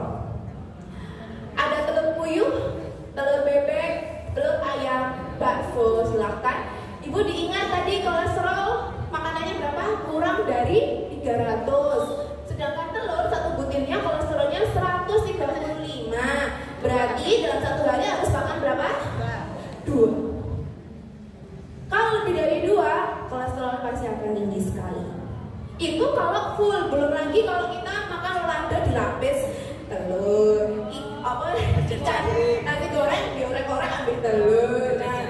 Nah itu dada jagung pakai telur, itu belum lagi yang ada di sananya. Protein nabati Bu, tempe, tahu, kacang kedelai, kacang tanah, kacang hijau, kacang merah, pete ya, di sini juga termasuk di mengandung protein nabati, kacang mete, selai kacang. Yang paling sering mungkin kita adalah tempe dan tahu. Ada mungkin ibu-ibu yang suka makan kacang-kacangan ini? Bisa bukas ya? Oh iya, almond, betul, oke, almond. Bisa, monggo. Oke, kacang merah ibu, mungkin barangkali yang ibu-ibu di sini nggak semurat, gitu ya. Bisa mungkin konsumsi kacang-kacangan itu, tetapi untuk yang ada menderita asam urat bisa dikurangi dulu, kita gantikan di tahu tempe aja. Kadang tempe juga bikin asam urat ya bu ya, ya kerasa ya bu ya. Nah itu mungkin digantikan dengan tahu yang agak lebih rendah lagi untuk kandungan asam uratnya. Lemak tinggi bu, bebek, belut, daging ayam pakai kulit, telur kuningnya, sosis, kornet, bebek ya bu ya, enak ya bu ya. Ambil sambal kencit gitu, aduh enak banget gitu ya. Nah jangan salah, ini lemaknya tinggi sekali ya bu, 13 gram lemak ya, ini termasuk tinggi dalam satu makanan kayak gitu. Ada yang mau di-sharingkan mungkin di sini? Oh nanti aja ya mbak ya. Oh, oke. Sekarang dulu aja. Nah ini susu 50-150, buah-buahan 50 kilokalori, gula. Bu, gula itu ya, 1 sendok makan itu 50 kilokalori. Bayangin kalau bikin teh hangat 2 sendok makan, udah 100. Tehnya nggak salah bu, tehnya nggak salah, gulanya yang salah kalau kebanyakan ya. Minyak 1 sendok teh itu 5 gram. Bu, kita tuh cuma butuh 1 sendok teh aja, minyaknya bukan boleh banyak-banyak. Nah ini contoh buah-buahannya. Kalau misalnya kita mau apel, nah 1 buah kecil 85. Ini contoh dalam 1 porsinya. Nanti ibu bisa lihat lagi aja. Kalau pisang Ambon bisa 1 buah aja itu sudah 50 kilokalori. Seperti itu cukup untuk buah porsi kita. Seperti itu. Tadi porsi, untuk buah porsinya berapa ya? Sampai 5 porsi kalau nggak salah. Jadi minta tolong mungkin bisa kita lihat lagi buah kita seberapa banyak gitu. Sayuran ada brokoli bu, ini porsinya 100 gram. 100 gram itu sama dengan 3 sendok sayur atau 1 gelas sayuran yang sudah direbus. Jadi bukan yang kering ya. Kalau kering nanti kalau daun nanti susah. Kayak gitu. Ini untuk contoh-contohnya bisa wortel. Yang saya kasih es adalah serat. Kayak gitu. Jadi contohnya bu, kalau misalkan mau ikan kembung bisa pakai yang kecil. Ini sudah 1 porsi. Kalau ikan kakak kuah pakai ekornya aja udah 1 porsi. Kayak gitu. It's okay. Ikan mujair pakai yang kecil ini juga sudah 1 porsi dari protein. Ayam pada dada atas atau dada bawah ini juga sudah 1 porsi. Kalau sayang ini kebanyakan lemak bu, tapi enak ya bu ya makan sayang gitu ya. Lemak, geletak, ikannya dagingnya dikit bis. Sayur bu, ini nasinya sekian, sayurnya sekian bu, loh sepiring sendiri itu 100 gram. Karena dia daun, jadi dia ringan. Coba kalau pakai wortel mungkin nggak sepiring. Seperti itu. Jadi untuk membandingkan, jadi kalau diingat bahwa kita ketika makan daun dan juga wortel, daun itu akan sebenarnya agak lebih banyak untuk kita konsumsi. Bu, pernah lihat nggak? Oh kak Popo pakai gula aren, gula merah. Oh itu loh, nggak tinggi kalorinya. Ada yang seperti itu? Pernah mendengar mungkin? Ya, ternyata kalorinya sama bu. Bedanya adalah mungkin pemakaiannya lebih sedikit. Karena di gula aren itu dia lebih manis dan lebih gurih. Gurihnya udah kerasa. Tapi kalau misalkan gula putih itu kan manis aja ya bu ya. Kalau kita masak mungkin agak kurang. Jadi biasanya agak ditambahkan.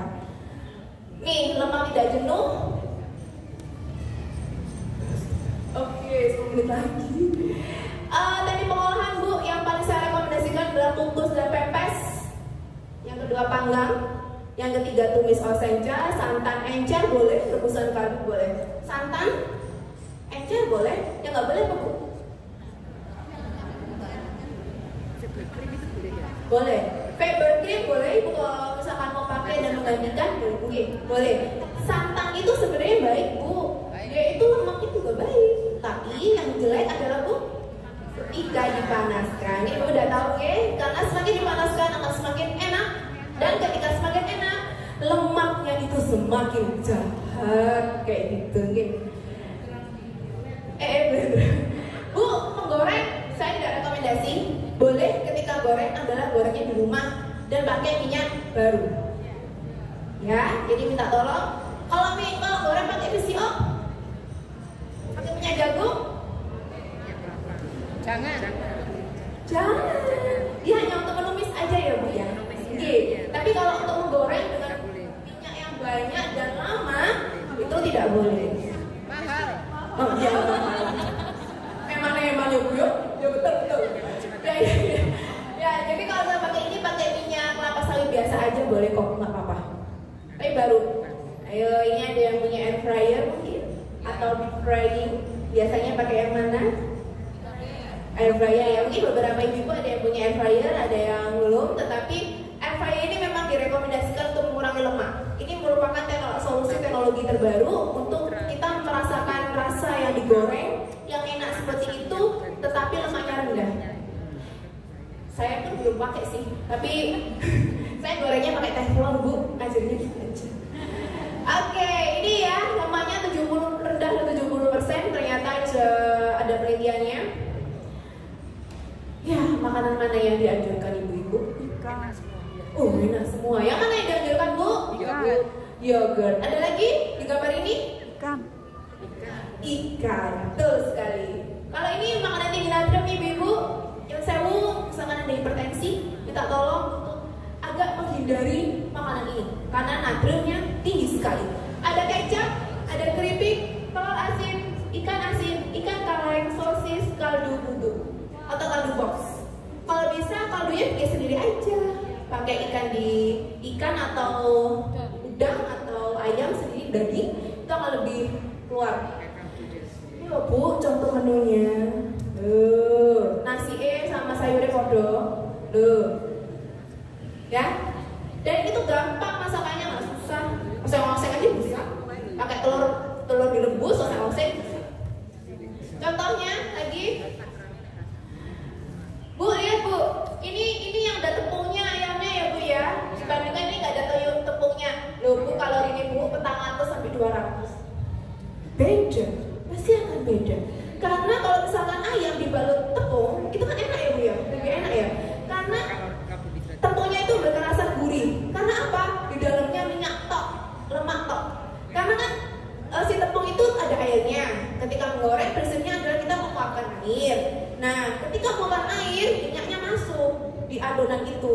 Makanya kan kalau kita goreng minyaknya pasti habisnya banyak. Ya itu yang bikin enak. Tapi cuma itu segini doang kok, sayang banget. Mending aku yang biasa aja lah, yang ini 200 kan, itu udah enak. Diungkep, kemudian dipanggang. Nah, itu enak banget. Ya, ini contoh untuk menu puasa, barangkali ada gambaran untuk 1700 kilokalori. Jadi ibu nanti bisa hitung dulu kalorinya. Ini yang 1900 kilokalori, ini yang nggak puasa ya. Nah, ini mungkin bisa menjadi alternatif makanan selingan. Ada teh, chamomile. Ibu kalau mau minum teh tapi nggak pahit, bisa pakai teh chamomile, bunga chamomile. Cepet ngantuk Bu? Nggak bisa tidur kan bagus. Oh iya, kalau nggak bisa tidur, ya itu bebek ini enak karena rasanya dia udah manis. Manisnya itu kayak kita ngisep. Dulu waktu kecil pernah ngisep bunga yang ada nektarnya, ya kayak gitu. Rasanya menyenangkan dan manis. Fruit bar, kayak merek kita adalah Sojoy, lalala itu ya, yang katanya aduh kalau rasanya ya nggak apa-apa, nggak ada rasanya, tapi kalorinya dikit bagus. Oke, puding buah tapi rendah gula bisa. Ini apa ya? Ubi. Oh ubi, ubi madu. Ya, ubi madu. Cilembu. Oh ya cilembu. Nah ini jajanan Bu. Gede ini aja dulu. Yang terakhir Bu, terakhir. Mindful eating Bu. Ketika makan, maksudnya apa? Kita itu makan harus sadar Bu. Kalau itu kita sedang makan, kita duduk, tongkol sucinya duduk dengan makan, duduk tanpa ada handphone. Misalkan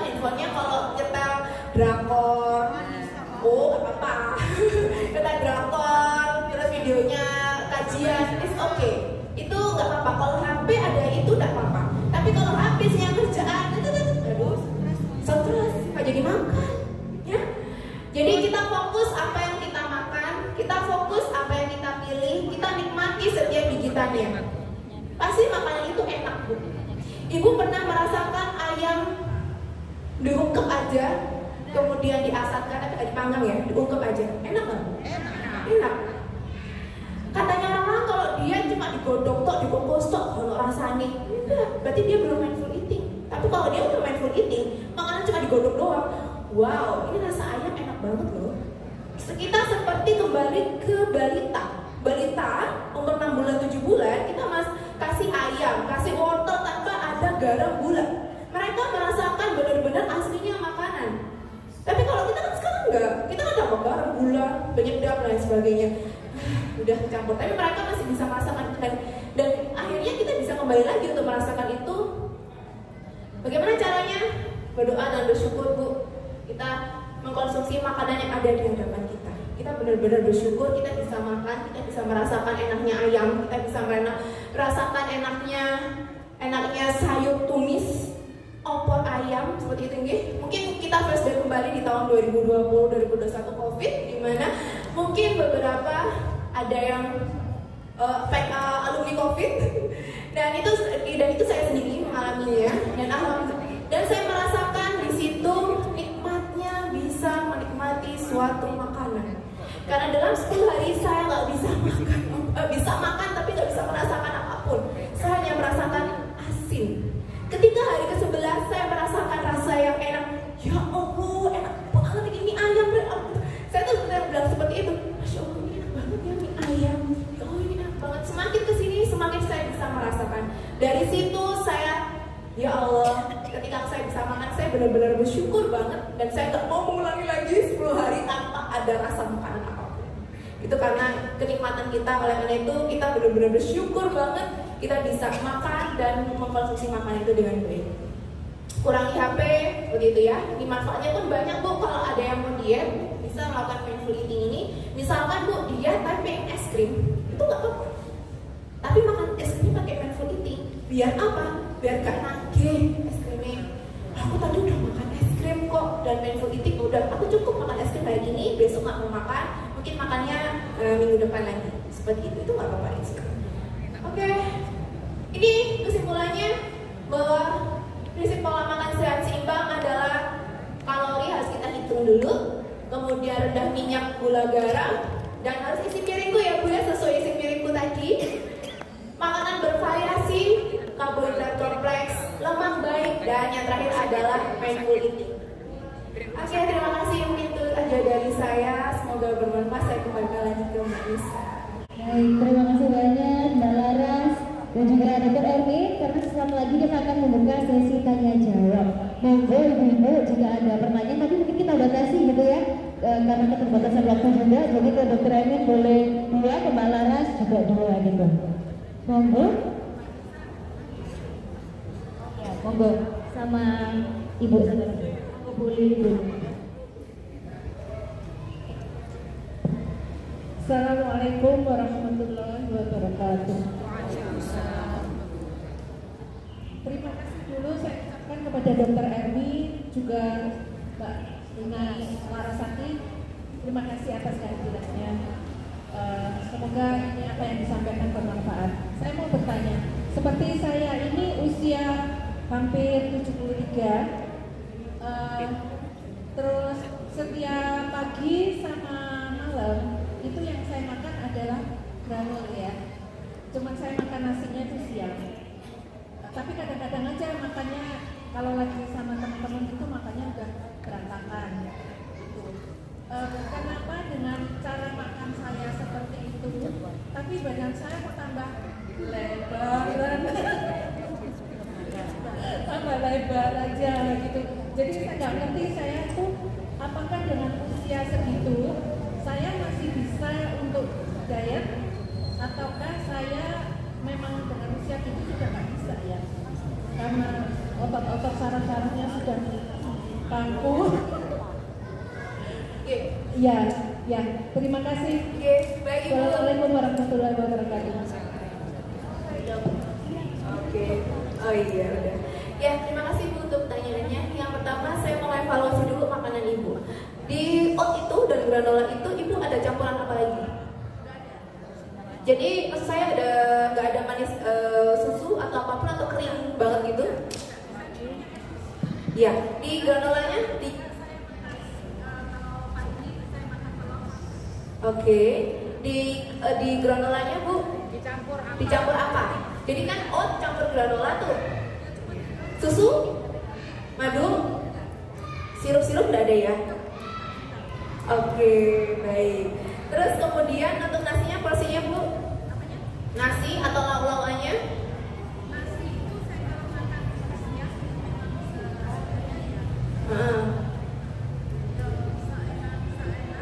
Ya, oke. Oke. Terus kemudian sayurannya? Sayurannya itu kadang saya makan paling suka ya.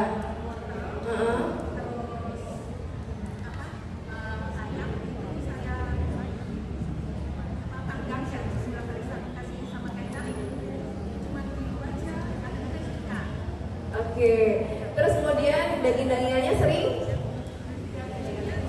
Oke, camilannya?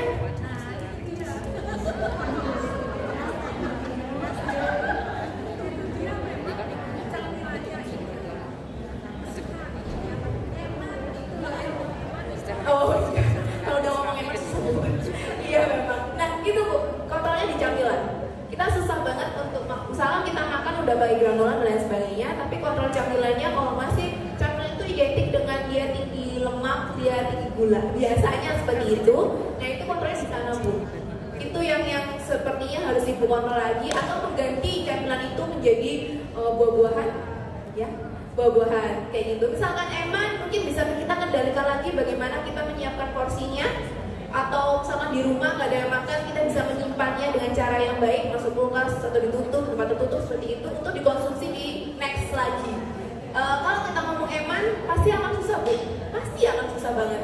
Tapi, nah itu apalagi itu sih Ibu. Oke, mungkin Dr. Erwin mau nambahkan? Oke, mungkin ditambahin ya Bu Lili ya. Jadi saya melihat Bu Lili di usia 73 tahun ini sehat ya Bu ya. Jadi saya melihat dari komposisi tubuhnya sepertinya masih sehat. Tadi seperti disampaikan dari faktor diet, ya insya Allah sudah dari Bu Laras. Mungkin dari faktor kesehatan secara keseluruhan Bu Lili ya. Jadi kita harus melihat dulu sebenarnya tadi dari usia Bu Lili dan kebutuhan Bu Lili. Jadi lebih ideal lagi Bu Lili mengikuti apa yang dikatakan Bu Laras untuk menghitung kebutuhan hariannya dan kemudian mengkomparasi selama ini bagaimana, apakah sudah sesuai atau tidak. Terus kemudian apakah penting untuk mendapatkan berat badan ideal? Iya betul penting ya. Jadi nanti sekali lagi setelah satu dihitung kebutuhannya dan mau flashback apakah sudah sesuai atau tidak. Yang nomor dua adalah menghitung berat badan idealnya. Dan kemudian yang ketiga adalah faktor selain makanan, yang penting adalah physical activity, jadi aktivitas secara fisik. Nah kira-kira Bu Lili selama ini apakah kehidupannya lebih banyak untuk melakukan aktivitas dan bergerak ataukah lebih banyak duduk? Nah ya, jadi itu adalah khas dari orang Indonesia sekarang ya, dengan kemajuan teknologi, semuanya memang dimudahkan dengan teknologi. Jadi sekarang jadi harus balance antara pengaturan diet dengan geraknya. Nah, jadi kalau misalkan itu sudah balance, baru mungkin nanti kita lihat evaluasi setelah 1 bulan, bagaimana perubahannya. Mungkin kita belum tambahannya. Ya, sama-sama. Terima kasih. Saya bertanya ke Dr. Erwin ya. Dr. Erwin tadi kan menjelaskan tentang terjadinya penyempitan pembuluh darah karena lemak. Nah itu untuk mengurangi atau menghilangkan penumpukan lemak itu apakah bisa dilakukan dengan cara yang alamiah apa harus dengan obat-obatan? Terus saya itu punya sugesti, menurut saya sugesti positif karena saya berkeyakinan banget dengan puasa itu bagi saya sangat mendetok diri saya untuk apa asupan yang tanda kutip jelek gitu Ustazah sampai. Terus itu apakah bisa juga pencegahan penuaan dini itu juga dilakukan dengan alamiah tanpa obat-obatan? Terima kasih. Oke, bagus pertanyaannya dengan Bu siapa Bu? Bu Evi. Bu Evi, mungkin kita coba poin per poin ya. Apakah pembentukan plak aterosklerosis itu bisa dicegah secara alami, ya. Jadi kalau kita bicara tentang pembentukan plak itu sebenarnya sesuatu yang fisiologis. Mulai dari usia 15 tahun itu sudah terbentuk titik kuning di pembuluh darah kita sebenarnya, ya. Tapi kemudian seiring dengan berjalannya waktu seharusnya di usia 40 tahun itu titik kuning itu hanya menjadi sekitar 1 cm. Itu pada individu yang sehat, ya. Dan kemudian pada usia 60 tahun hanya terbentuk yang namanya fatty streak, lapisan saja. Jadi titik kuning itu menjadi lapisan. Tapi kemudian apa yang menyebabkan titik kuning, lapisan kuning itu bisa berkembang menjadi plak yang membesar? Itu adalah faktor gaya hidup dan faktor genetik. Ada memang genetik tertentu, walaupun sebagian besar adalah gaya hidup, ya. Sehingga pertanyaan Bu Evi, apakah bisa dicegah secara alami? Jawabannya jelas bisa, begitu. Terus apakah sebenarnya yang direkomendasikan? Kalau melihat zaman sekarang, ya jelas ya. Pertama adalah makanan, yang kedua adalah gerak. Sekali lagi, yang ketiga adalah pikiran, ya. Yang ketiga adalah pikiran, ya. Dan yang keempat adalah aktivitas-aktivitas lain seperti tidur, ya.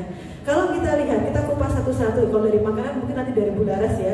Kalau dari yang kedua adalah gerak. Kita lihat Gojek, ya, kemudian Gokar, Grab, kemudian tuntutan dari dunia modern saat ini menghendaki kita memang harus cepat, ya.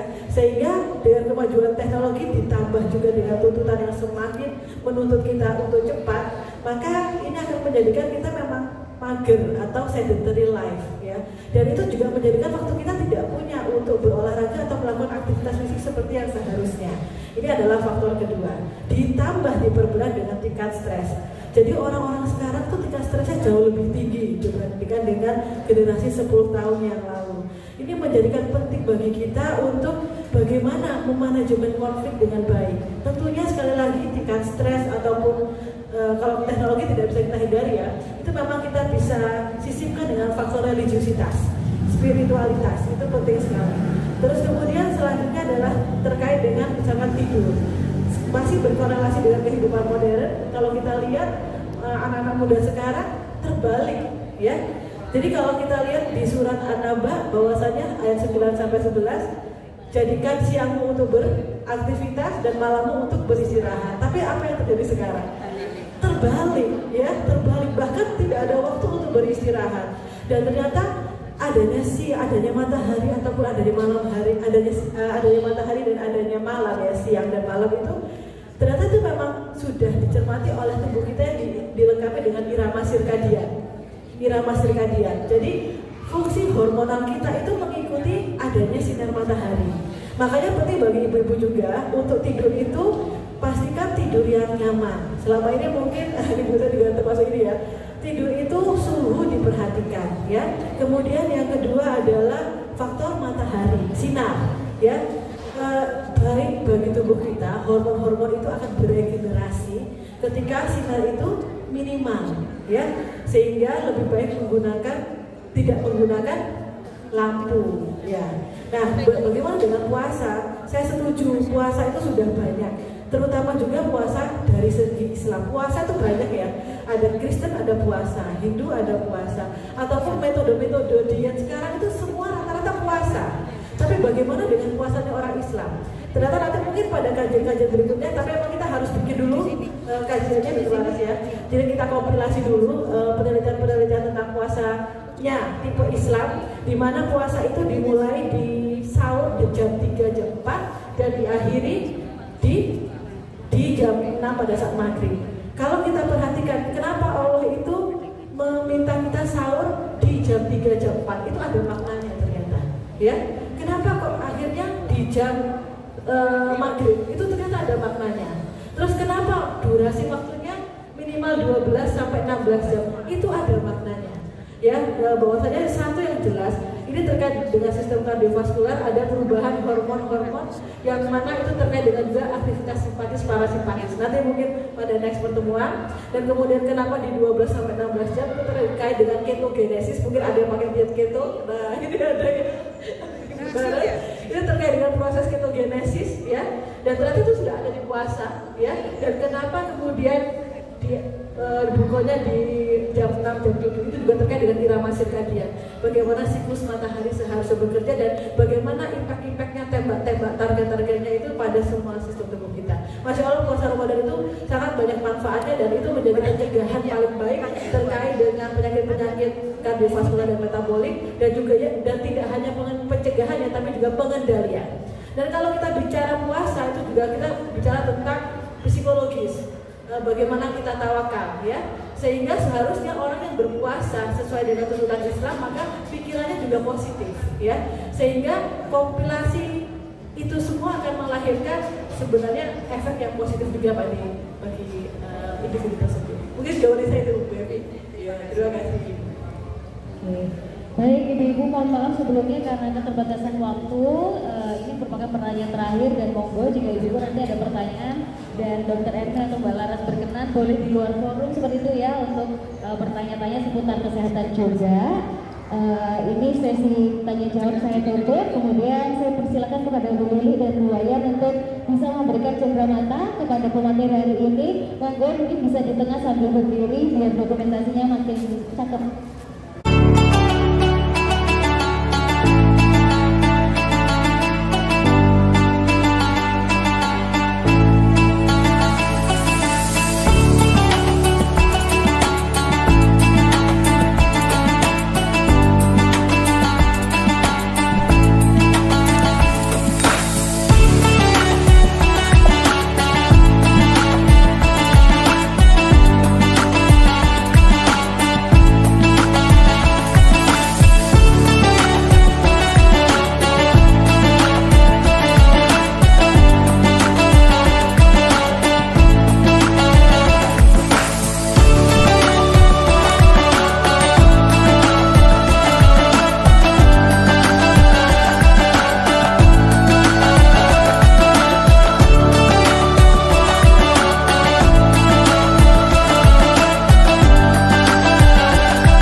والإسلام ديني ومحمدا رسول